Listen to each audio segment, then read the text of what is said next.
Bonjour et bienvenue dans mon journal de lecture. Aujourd'hui, dans la Pléiade d'Albert Camus, que je parcours déjà depuis un certain temps, j'en suis toujours à cette partie de pièces de théâtre, non pas écrites par Albert Camus, mais traduites, puis montées au théâtre par Camus, avec la collaboration d'Albert Camus.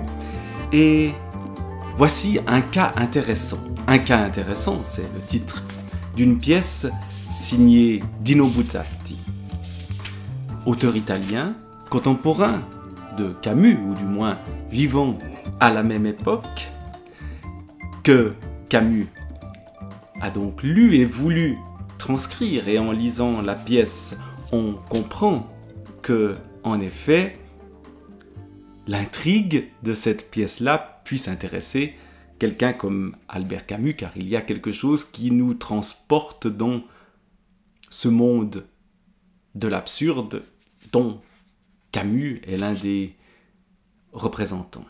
Alors de quoi s'agit-il, cette pièce? Un cas intéressant. Qui est ce cas intéressant? C'est une pièce en 2 parties et 11 tableaux, avec un certain nombre de personnages qui sont listés ici, le principal étant un certain Corté. Ce Corté est un homme affairé, un chef d'entreprise, ou en tout cas quelqu'un qui travaille dans un milieu où on vend, on achète des choses, et qui est extrêmement occupé. Mais un personnage qui, néanmoins, va devoir se désoccuper pour des raisons assez étranges. Ce Corté est donc chef d'entreprise. Tout commence dans un premier tableau qui se passe justement dans le bureau du directeur de la société immobilière. Voilà donc dans quel domaine travaille ce monsieur Corté. Et on a un téléphone, on a la secrétaire, on a différents employés, un qui s'apprête à prendre sa retraite et l'autre qui sont là. Ils attendent de monsieur Corté qui n'est pas là, mais celui-ci va arriver, il gère les affaires de manière extrêmement efficace, mais soudain se passe quelque chose de tout à fait étrange.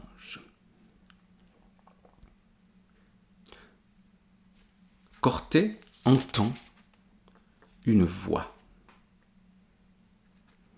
Et évidemment, le spectateur, l'auditeur même de la pièce, eh bien, l'entend aussi, mais les autres personnages ne l'entendent pas. On entend une voix au loin. Elle semble être celle d'une femme qui crie des phrases confuses avec l'emphase d'un prédicateur de carême. Corté l'écoute. Qu'est-ce que c'est? Spana. Comment? Corté. N'entendez-vous pas? C'est cri là-bas. Spana. Je n'entends rien.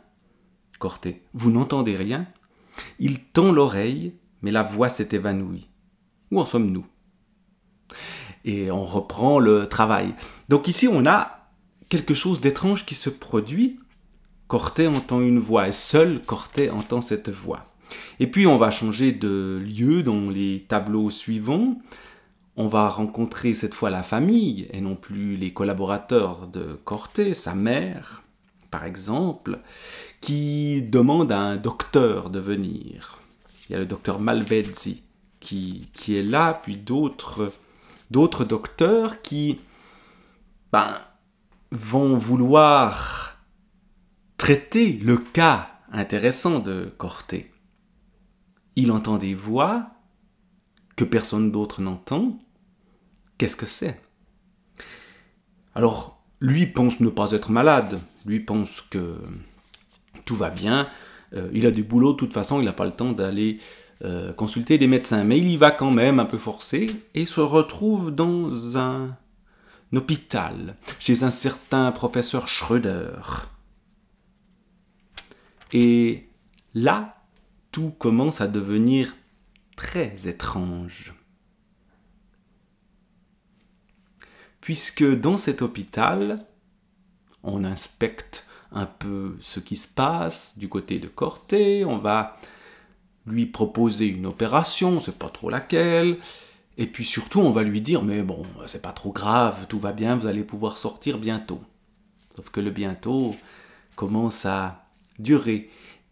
Il est au départ au 6e étage de l'hôpital, qui est un lieu pour les gens qui ne sont pas vraiment malades.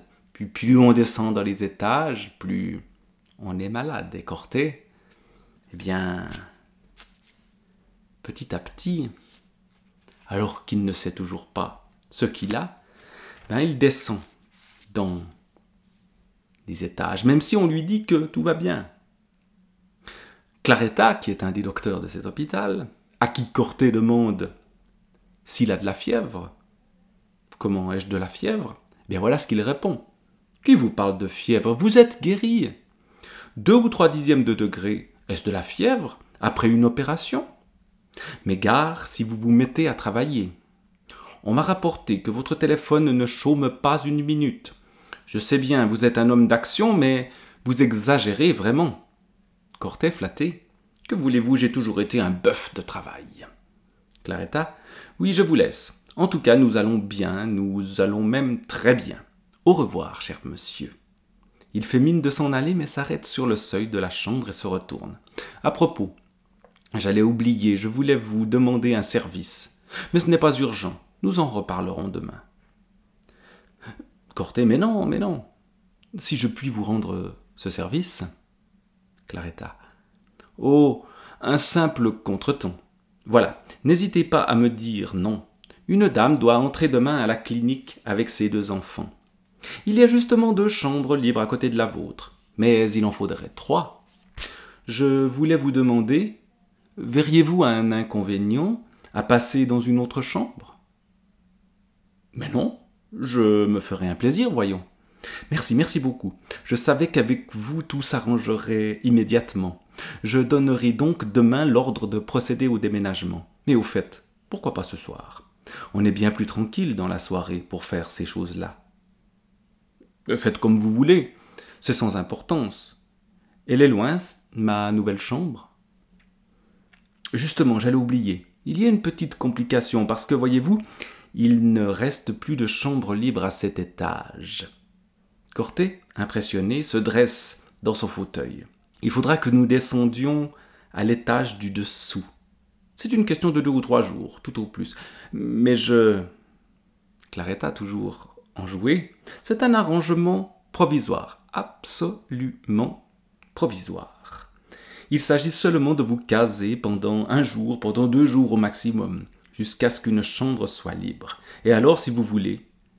Et là, on voit bien, il descend d'un étage. On lui dit, mais c'est juste pour faire la place à quelqu'un d'autre. Sauf que on lui dit ça à tous les étages. Pourquoi? Qu'est-ce qui se passe? Et cette voix, qui est-elle? Y a-t-il d'autres personnes qui l'entendent?